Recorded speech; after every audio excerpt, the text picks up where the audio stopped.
बिस्मिल्लाहिर्रहमानिर्रहीम। नाज़रीन अस्सलाम वालेकुम, मैं हूँ इमरान वसीम।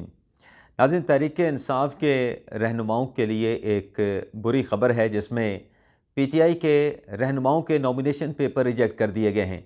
अब किस किस का नॉमिनेशन पेपर रिजेक्ट हुआ है, किस हल्के से हुआ है और किस बुनियाद पे ये नॉमिनेशन पेपर रिजेक्ट किए गए हैं, एक तो इन ख़बरों की तफसीलात आपके साथ हम शेयर करेंगे। इसके अलावा नाज़रीन, साबिक़ वज़ीर आज़म इमरान ख़ान को एक ही झटके में कई कानूनी धचके लगे हैं। अब ख़ान साहब को कानूनी धचके लगने का क्या मामला है, इसकी तफसीलात भी आगे चल के आपकी खिदमत में पेश करेंगे। इसके अलावा तहरीक इंसाफ को आज जो पेशावर हाई कोर्ट से रिलीफ मिला है, बल्ले का निशान तहरीक इंसाफ को दे दिया गया, इलेक्शन कमीशन का फ़ैसला सस्पेंड कर दिया गया। ये फ़ैसला सुनाने वाले जो जज हैं, उनके ख़िलाफ़ भी सोशल मीडिया पर एक कैंपेन चल रही है। वो कैंपेन क्या है, उस कैंपेन का हकीकत से कितना ताल्लुक़ है और उसमें क्या कहा जा रहा है, इस खबर की तफसीलात भी आपके साथ हम शेयर करेंगे। और इसके अलावा हमारे व्लॉग के जो दीगर अहम खबरें हैं, उनकी तफसीलात भी आपकी खिदमत में पेश करेंगे। तो सबसे पहले पीटीआई के किन रहनुमाओं के नॉमिनेशन पेपर रिजेक्ट हुए हैं, इस खबर से अपने व्लॉग का आगाज़ करते हैं। नाज़रीन, हलीम आदल शेख साहब सिंध कराची से उनका ताल्लुक़ है और उनकी तरफ से NA 238 में नॉमिनेशन पेपर फाइल किए गए थे, लेकिन आज रिटर्निंग ऑफिसर ने हलीम आदल शेख साहब के जो कौमी असम्बली के सबमिट करवाए गए जो नॉमिनेशन पेपर थे, उनको रिजेक्ट कर दिया है। और इसकी वजह यह बताई गई है कि हलीम आदल शेख जो हैं वो 9 मई के वाक़े में मुलव्वस हैं, तो लिहाजा उनके नॉमिनेशन पेपर एक्सेप्ट नहीं हो सकते। इसी बिना पे उनके नॉमिनेशन पेपर रिजेक्ट कर दिए गए हैं। इसके अलावा नाज़रीन, पाकिस्तान तहरीक इंसाफ की खातून रहनुमा और साबिक़ वफाकी वज़ीर ज़रताज गुल साहबा, जिन्होंने NA 185 से DG खान से अपने नॉमिनेशन पेपर फाइल किए थे, लेकिन जो रिटर्निंग ऑफिसर थे उनकी जानिब से अदम हाज़िरी पे, ज़रताज गुल की अदम हाज़िरी पे उनके जो नॉमिनेशन पेपर थे उसको रिजेक्ट कर दिया गया था। रिटर्निंग ऑफिसर के इस फैसले के ख़िलाफ़ ज़रताज गुल साहबा ने रजू किया था लाहौर हाई कोर्ट से, मुल्तान बेंच से। तो आज मुल्तान बेंच ने भी जो रिटर्निंग ऑफिसर का ज़रताज गुल के ख़िलाफ़ फ़ैसला है उसको बरकरार रखा है और यह फ़ैसला दुरुस्त करार दिया है कि अदम हाज़िरी पे जो ज़रताज गुल साहब के नॉमिनेशन पेपर रिजेक्ट किए गए हैं, वो रिटर्निंग ऑफिसर का फ़ैसला बिल्कुल दुरुस्त है। इसके अलावा नाज़रीन, तौहीन इलेक्शन कमीशन का मुकदमा, जिसके बारे में सुप्रीम कोर्ट ने पिछले दिनों ऑब्जर्वेशन भी दी थी, जब इमरान खान और शाह महमूद कुरैशी साहब का ज़मानत का मुकदमा सुप्रीम कोर्ट में ज़ेर समाअत था। जस्टिस सरदार तारिक मसूद साहब, जस्टिस मंसूर अली शाह साहब और जस्टिस अतर मिल्ला साहब मुकदमे की समाअत कर रहे थे और उसमें कहा गया था कि इलेक्शन कमीशन तो जब वो शेड्यूल जारी कर चुका है तो उसका काम तो इंतखाबात को यकीनी बनाना है कि कैसे आपने साफ शफाफ इंतखाबात को यकीनी बनाना है। और उस बेंच की तरफ से कहा गया कि इलेक्शन कमीशन का अडयाला जेल में जाके इमरान खान के ख़िलाफ़ और फवाद चौधरी के ख़िलाफ़ तौहीन इलेक्शन कमीशन केस की समाअत करना, इससे क्या पैगाम दिया जा रहा है। तो उसमें एक रिमार्क्स ये भी था अतर मिल्ला साहब का कि जब तक पोलिंग नहीं हो जाती आप इस तौहीन इलेक्शन कमीशन की कार्रवाई को रोक दें। तो हुआ नाज़रीन ये है कि पेशावर हाई कोर्ट ने इलेक्शन कमीशन का जो फ़ैसला है पीटीआई के इंटर पार्टी इलेक्शन के हवाले से, जिसमें बल्ले का निशान जो है इलेक्शन कमीशन का फ़ैसला सस्पेंड करके पाकिस्तान तहरीक इंसाफ को दे दिया गया है। इसके साथ डेवलपमेंट ये हुई है कि इलेक्शन कमीशन ने इमरान खान के ख़िलाफ़ और फवाद चौधरी के ख़िलाफ़ जो तौहीन इलेक्शन कमीशन का मुकदमा है उसको कल अडयाला जेल में समाअत के लिए मुकर्रर कर दिया गया है। और फ़र्द जुर्म की कार्रवाई पिछले कई अरसे चली आ रही है।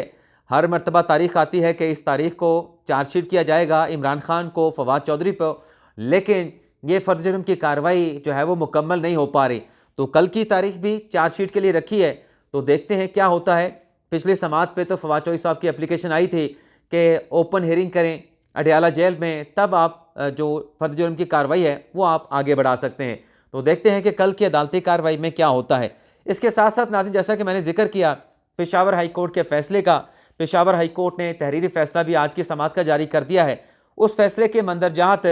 आपके साथ नाज़रीन शेयर करने से पहले आपको बताते चलें कि सोशल मीडिया पे और व्हाट्सएप ग्रुप में एक जो जज साहब हैं पेशावर हाई कोर्ट के, जस्टिस कामरान हयात मियाँ खेल साहब, उनके हवाले से कुछ दावे किए जा रहे हैं। एक कैंपेन चलाई जा रही है जिसमें यह कहा जा रहा है कि जो जज साहब हैं जनाब कामरान हयात मियाँ खेल साहब, इनकी तकर्री इमरान खान साहब के दौर में 11 फरवरी 2022 को पेशावर हाई कोर्ट में की गई थी, यानी इनकी जो डेट ऑफ अपॉइंटमेंट है वो 11 फरवरी 2022 की है। और ये इमरान खान साहब की खैबर पख्तूनख्वा हुकूमत में additional advocate general Khyber Pakhtunkhwa हुआ करते थे। यानी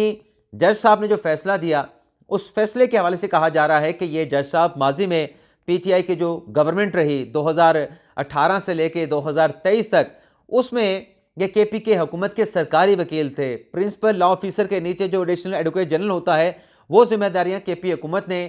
जनाब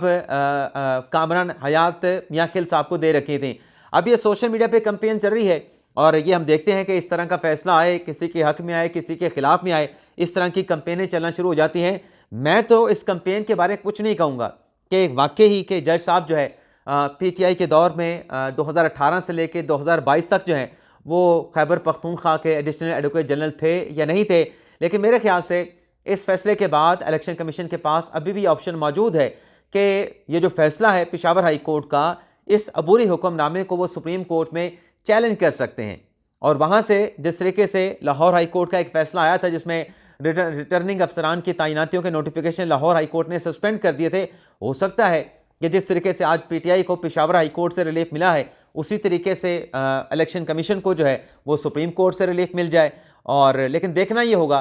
कि जज साहब का जो फैसला है, उनसे मुतल्लिक जो कैंपेन चल रही है, वो अपनी जगह पे इसमें क्या हकीकत है, क्या सदाकत है, मैं ये तो वेरीफाई नहीं कर सकता, लेकिन इस बात की ज़रूर तस्दीक करूँगा कि जज साहब की जो तैनाती है वो 11 फरवरी 2022 को, जो कि पेशावर हाई कोर्ट की अपनी वेबसाइट है, उस दौर में हुई थी, जुडिशल कमीशन ने की थी। और गालिबन जस्टिस बंदियाल साहब जो हैं वो उस वक्त चीफ जस्टिस पाकिस्तान हुआ करते थे जब ये इनकी तैनाती हुई थी, लेकिन माजी में ये पीटीआई की हुकूमत के साथ वाबस्ता रहे, मुंसलिक रहे, इनकी एफिलेशन थी या नहीं थी, इस बारे में कुछ नहीं कह सकता। जब आपके जज के तौर पे तैनाती होगी तो मेरे ख्याल से फिर ऐसी बातों से हमें कुछ थोड़ा सा एहतियात भी करना चाहिए। और अगर इसमें ऐसी हकीकत भी है तो मेरे ख्याल से जो जज के मनसब पे पहुँचता है वो भी मेरे ख्याल से बहुत ज़्यादा मोहतात हो जाता है। लेकिन कतई नज़र लोग क्या कह रहे हैं, अब देखना ये होगा कि पेशावर हाई कोर्ट के इस फैसले के खिलाफ इलेक्शन कमीशन, क्योंकि 9 जनवरी की तारीख डाली गई है,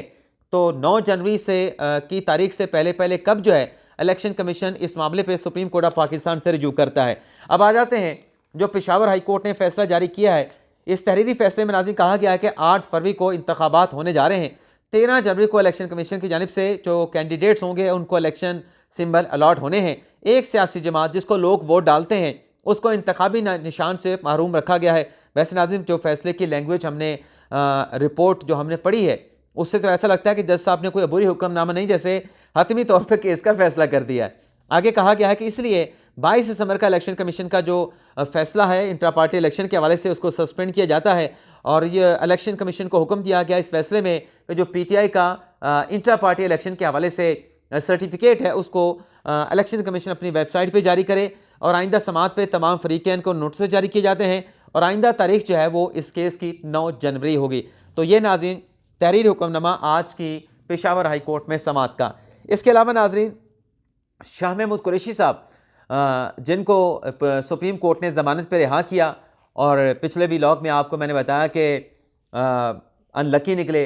कि ज़मानत होने के बाद उनके डिप्टी कमिश्नर रावलपिंडी ने एमपीओ के ऑर्डर जारी कर दिए और फिर उन्हें 15 दिन के लिए जो है वो नज़रबंद कर दिया गया है। लेकिन अब नाज़रीन डेवलपमेंट ये हुई है कि जो साइफर अदालत के जज हैं अबुल हसन जुल्करनैन साहब, उन्होंने ज़मानत केस में, साइफर केस में शाह महमूद कुरैशी साहब के जो रोबकार हैं वो जारी कर दिए हैं। अब इन रोबकार के जारी करने का कोई फ़ायदा नहीं, चाहे एक दिन पहले जारी हो जाते, चाहे एक दिन दाखिर से जारी होते, क्योंकि एक और केस में शाह महमूद कुरैशी साहब को गिरफ़्तार कर लिया गया है और एमपीओ के ऑर्डर तक उनके जो अरेस्ट है, उनकी जो गिरफ़्तारी है, उससे नज़र ही आ रहा है कि शाह महमूद कुरैशी साहब का बाहर आना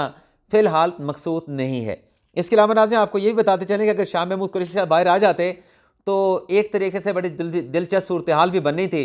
कि एक तरफ बैरिस्टर गौहर अली खान साहब चेयरमैन पाकिस्तान तहरीक इंसाफ हैं, दूसरी तरफ शाह महमूद कुरैशी साहब वाइस चेयरमैन हैं और लतीफ़ खोसा साहब भी दावा करते हैं कि इमरान खान के बाद पीटीआई का सबसे बड़ा लीडर मैं हूं और जो बैरिस्टर गौहर हैं वो तो मेरे जूनियर हैं, उन्हें तो कुछ पता नहीं, मुझे बहुत कुछ पता है। तो ये कुछ डिसीजन साजी के हवाले से इख्तलाफात भी सामने आ सकते थे अगर शाह महमूद कुरैशी साहब बाहर आ जाते, क्योंकि वो पार्टी के सीनियर रहनुमा है। गौहर साहब भी अभी आए हैं, लतीफ़ खोसा साहब भी चंद दिन पहले पीटीआई में इंक्लूजन हुआ है, तो मामला तो फिर शाह महमूद कुरैशी साहब नहीं चलाने थे। बेशक बैरिस्टर गौहर चेयरमैन थे, लेकिन फैसले में या मामलात को आगे लेके जाने में बाहर रहते हुए जो शाह महमूद कुरैशी साहब का किरदार होना था वो बैरिस्टर गौहर और लतीफ़ खोसा साहब का किसी सूरत ना होता। अब आते हैं नाज़रीन, जो अगली खबर आपके साथ हम शेयर करने जा रहे हैं वो नाज़रीन ये है कि आज जो अडयाला जेल में साइफर केस की समाअत थी उसमें बड़ी पेशरफ्त हुई है। आज भी नाज़रीन जो तमाम गवाहान हैं साइफर केस के उनको बुलाया गया था, जिन पे जिरा हो चुकी है। 2 गवाहों पे उनको नहीं बुलाया गया, लेकिन बाकी के जो 22-23 गवाह हैं उनको बुलाया गया था। और इस मकसद के बुलाया गया था कि खान साहब की जो लीगल टीम है, खान साहब, शाह महमूद कुरैशी के जो वकुला हैं, वह इन गवाहों के जिनके बयानात कलम बंद हो चुके हैं, इन पे वो अपना जो जिरा है, जो क्रॉस एग्जामिनेशन है वो करेंगे। लेकिन आज इमरान खान साहब के लीगल टीम ने क्रॉस एग्जामिनेशन नहीं की और क्रॉस एग्जामिनेशन करने से इनकार किया गया, बल्कि क्रॉस एग्जामिनेशन की जगह पे 6 मुख्तलिफ दरखास्तें आज साइफर अदालत के जो जज हैं अबुल हसन जुल्करनैन साहब को दी गई कि सबसे पहले तो हमारी इन दरखास्तों को डिसाइड करें, फिर ये जो क्रॉस एग्जामिनेशन का मामला है इस पर कार्रवाई को आगे बढ़ाएंगे। वो 6 दरखास्तें नाज़रीन थी। एक तो ये थी कि हमें फेयर ट्रायल का हक नहीं दिया जा रहा, आर्टिकल 10 और 10A और 10 के हवाले से ये दरख्वास्त थी। अब ये 3 मरतबा पहले ये दरख्वास्त इसी आर्टिकल के हवाले से 10 और 10A के हवाले से जज अबुल हसन जुल्करनैन साहब पहले मुस्तरद कर चुके हैं। अब ये चौथी दरख्वास्त लाई गई, लेकिन आज के दिन की ये पहली दरख्वास्त थी। इसके अलावा ये कहा गया कि मीडिया को रसाई दी जाए, तो जज साहब ने कहा कि मीडिया के लिए रसाई है, प्रोसिक्यूटर ने कहा रसाई है, और अगर मीडिया को एक्सक्लूड करना हुआ तो प्रोसिक्यूशन की दरख्वास्त आएगी तो मीडिया को यहाँ से एक्सक्लूड कर सकते हैं। तो ये दरख्वास्त जो मीडिया के हवाले से थी, जिस पर शाह महमूद कुरैशी साहब ने जज साहब से अदालत से तकरार भी की और फिर जज साहब ने उनको उनकी तकरार का जवाब भी दिया, तो ये दूसरी दरख्वास्त भी मुस्तरद कर दी गई। तीसरी दरख्वास्त नाज़रीन ये थी इमरान खान साहब के वकला की, उससे उस दरख्वास्त के फैसले पे आने से पहले, लेकिन उस दरख्वास्त से ये इंटेंट ज़ाहिर होता है कि पाकिस्तान तहरीक इंसाफ साइफर केस को चलाना नहीं चाहती, इसको इल्तवा में डालना चाहती है। अब सुप्रीम कोर्ट का ज़मानत केस का फैसला मौजूद है, जिसमें मंसूर शाह साहब ने लिखा है कि अगर इस केस में मुल्ज़मान की तरफ से जिन्हें ज़मानत की कंसेशन यानी रियायत दी गई है, अगर वो ट्रायल को डिले में डालते हैं, उसको लिंगर ऑन करते हैं, ज़मानत का गलत इस्तेमाल करते हैं, तो उनकी ज़मानत मनसूख भी हो सकती है। तो यहाँ पर आज जो तीसरी दरख्वास्त दायर की गई उसमें कहा गया कि चूँकि अदालतों की छुट्टियाँ हो चुकी हैं, तो ये साइफर अदालत क्यों चल रही है? हाई कोर्ट में छुट्टियाँ हैं, सुप्रीम कोर्ट में छुट्टियाँ हैं, निचली अदालतों में छुट्टियाँ हैं। तो फिर उनको बताया गया खान साहब के वकला को कि खसूसी अदालत का जो नोटिफिकेशन अदालतों के विंटर वेकेशन के जारी होते हैं, उसमें स्पेशल जो कोर्ट्स होती हैं वो शामिल नहीं होती। ना उसमें ये साइफर अदालत शामिल है, ना नैब की अदालतें शामिल हैं, ना जो FIA की खसूसी अदालतें होती हैं, ना ATC की खसूसी अदालतें होती हैं, ना बाकी जो बैंकिंग कोड्स होती हैं वो इसमें इन नोटिफिकेशन में जो है वो इंक्लूड नहीं होती। तो ये दरख्वास्त भी चौथी मुस्तरद कर दी गई, तीसरी मुस्तरद कर दी गई। और इसके अलावा चौथी दरख्वास्त ये थी कि ये जो गवाहान के आपने बयान रिकॉर्ड किए हैं, ये तमाम गवाहों के बयान दोबारा रिकॉर्ड किए जाएँ। तो इस पर खान साहब के वकला को, शाह महमूद कुरैशी साहब के वकला को जवाब दिया गया कि आपके जो लीगल टीम के जूनियर वकला हैं उनकी मौजूदगी में रिकॉर्ड हुए, और जो कानून का सेक्शन 352 है वो जो कहता है कि गवाहों के बयानात मुल्ज़मान की मौजूदगी में होने चाहिए, तो वहाँ पे वकला का नाम नहीं लिखा गया। आपके जो क्लाइंट्स थे इमरान खान और शाह महमूद कुरैशी, जब ये बयानात रिकॉर्ड किए गए वो कमरा अदालत में मौजूद थे, उनके सामने जो है वो गवाहों के बयानात रिकॉर्ड किए गए हैं। और दूसरी और 2 दरख्वास्तें थीं, उनका हमें ज़राए से कन्फर्म नहीं हो सका कि वो किस नौयत की थी, किस इशू पे दायर की गई थी, लेकिन 6 दरख्वास्तें थीं। 6 की 6 दरख्वास्तें आज अदालत ने डिस्पोज ऑफ की हैं, उनको मुस्तरद कर दिया एक तरीके से, और कल तक इस केस की समाअत को जो है वो मुलतवी कर दिया गया है। इसके अलावा नाज़रीन जो इमरान खान साहब का तोशाखाना में नाहली के खात्मे की दरख्वास्त है कि नाहली ख़त्म किया जाए, क्योंकि खान साहब इलेक्शन लड़ना चाहते हैं, लेकिन इलेक्शन कमीशन का 8 अगस्त का नोटिफिकेशन वो कहता है कि खान साहब इलेक्शन नहीं लड़ सकते 5 साल तक। तो उस पर जो एतराज़ात लगे थे वो एतराज़ात रिमूव करने के बाद जो पटिशन है वो भी सुप्रीम कोर्ट में दायर कर दी गई है, और इसके साथ अर्ली हेयरिंग की पटिशन भी सुप्रीम कोर्ट में दायर की गई है। तो देखते हैं कि ये दरख्वास्त कब समाअत के लिए फ़िक्स होती है। वैसे 6 वो दरख्वास्तें, 7वीं दरख्वास्त इमरान खान साहब की ये होगी। 8वीं दरख्वास्त इमरान खान साहब ने पेशावर हाई कोर्ट में दी, जहाँ पे खान साहब को इलेक्शन कमीशन के फैसले के खिलाफ रिलीफ मिला। इलेक्शन कमीशन का फैसला सस्पेंड करके खान साहब को बल्ला दे दिया गया। लेकिन अब एक 9वीं दरख्वास्त भी है। उस 9वीं दरख्वास्त पे आने से पहले नाज़रीन जो फौजी अदालतों का मामला है उसमें यह हुआ है कि जो सिविल सोसाइटी की जानिब से एक दरख्वास्त दायर की गई कि चूँकि फौजी अदालतों के हवाले से जो सुप्रीम कोर्ट के 5 रुकनी बेंच का फैसला था उस पर अमल दरामद नहीं हुआ, जो लोग मिलिट्री की कस्टडी में थे उनको रिहा नहीं किया गया, तो लिहाजा ज़िम्मेदारान के खिलाफ तौहीन अदालत की कार्रवाई की जाए। ये जो नाज़रीन तौहीन अदालत की दरख्वास्त थी, इसे सुप्रीम कोर्ट के रजिस्ट्रार ने एतराज़ात लगा के वापस कर दिया है, और ये कहा गया है कि चूँकि 13 दिसंबर को 7 रुकनी लार्जर बेंच ने जो फैसला था 5 रुकनी बेंच का फौजी अदालतों के खिलाफ, उसको सस्पेंड कर दिया है, तो उसके बाद ये तौहीन अदालत की जो दरख्वास्त है ये काबिल समात नहीं रही। ये नाज़रीन फ़हीम ज़मान खान ने तौहीन अदालत की दरख्वास्त दायर की थी और ये जो मेन केस था उसमें ये दरख्वास्त गुजार भी नहीं थे और पार्टी भी नहीं थे। इसके अलावा नाज़रीन नौवीं जो दरख्वास्त है जो कि इमरान खान साहब के कह लें या बैरिस्टर गौहर साहब ने कह लें, PTI की तरफ से दायर की गई है, बैरिस्टर गौहर साहब ने दायर की है, चेयरमैन तहरीक इंसाफ ने दायर की है। ये भी दरख्वास्त नाज़रीन कंटेम्प्ट की एप्लीकेशन है और सुप्रीम कोर्ट में दायर की गई है और इसमें कहा गया है कि PTI के जो कैंडिडेट्स हैं उन्हें नॉमिनेशन पेपर फाइल करने से रोका गया। सूबाई हुकूमतों को और इलेक्शन कमीशन को, जो सूबाई इलेक्शन कमिश्नर की तरफ से ख़त लिखे गए, लेकिन सूबाई हुकूमतों ने जिन जिम्मेदारान के खिलाफ सूबाई इलेक्शन कमीशन ने ख़त लिखे उनके खिलाफ किसी किस्म का कोई एक्शन नहीं लिया। सुप्रीम कोर्ट ने लेवल प्लेइंग फील्ड देने का हुक्म दिया था, लेकिन सुप्रीम कोर्ट के हुक्म की अदूली की गई है और उनके खिलाफ जो एक्शन बनता है कंटेम्प्ट ऑफ कोर्ट का, वो एक्शन लिया जाए और पाकिस्तान तहरीक इंसाफ को जल्द से जुलूस और रैलियाँ निकालने की इजाज़त दी जाए। इस पटिशन में नाज़रीन तमाम चीफ सेक्रेटरीज़ को, तमाम IGs को, सेक्रेटरी दाखिला को, इलेक्शन कमीशन को जो है फरीक बनाया गया है और इसमें भी तहरीक इंसाफ की तरफ से अर्ली हेयरिंग की एप्लीकेशन सुप्रीम कोर्ट में दायर की गई है कि ये कंटेम्प्ट का मुकदमा भी फौरी तौर पर समाअत के लिए मुकर्रर किया जाए। अब आ जाते हैं नाज़रीन कि नवाज शरीफ की वाज़ेह अक्सरियत पक्की, ये नाज़रीन दावा किया है मुस्लिम लीग नवाज के रहनुमा ख्वाजा आसिफ साहब ने। ख्वाजा आसिफ साहब ने कहा है कि हम ये तो दावा नहीं करते कि हमें 8 फरवरी 2024 के इलेक्शन में 2/3 अक्सरियत मिलेगी, लेकिन जिस तरीके से हमारी पोजीशन चल रही है, जो हमारा वर्क है, जिस तरीके से हमने टिकट्स दिए हैं, हमें इलेक्शन में एटलीस्ट वाज़ेह अक्सरियत जो है वो ज़रूर मिल जाएगी। पाकिस्तान मुस्लिम लीग नवाज जो है वो सिंगल लार्जेस्ट पार्टी के तौर पर जो है वो सामने आएगी। तो ये अब दावा है ख्वाजा आसिफ साहब का, लेकिन इस दावा का निकलता क्या है, दावा दुरुस्त है, दावा गलत है, ये नाज़रीन 8 फरवरी को पता चलेगा। लेकिन ये ज़रूर है कि इस वक्त जितने भी नाज़रीन सर्वे आ रहे हैं वो अपनी जगह पे, जैसे ही ये नॉमिनेशन पेपर वाला सिलसिला ख़त्म होगा, सुरखरुटनी वगैरह का, और कैंडिडेट अपने हल्के में वापस जाके अपनी इलेक्शन कैंपेन को रन करेंगे, जलसे करेंगे, जुलूस करेंगे, रैली निकालेंगे, तो जितने भी सर्वे आ रहे हैं कि फ़लाँ पार्टी की ये पोजीशन है, फ़लाँ कैंडिडेट की वो पोजीशन है, इसमें दोबारा से फ़र्क आएगा। तो देखते हैं 8 फरवरी को क्या होता है और आपसे इजाज़त चाहते हैं। अल्लाह ताला हम सब का हामी नासिर हो। अपनी दुआओं में याद रखिएगा। अल्लाह हाफ़िज़।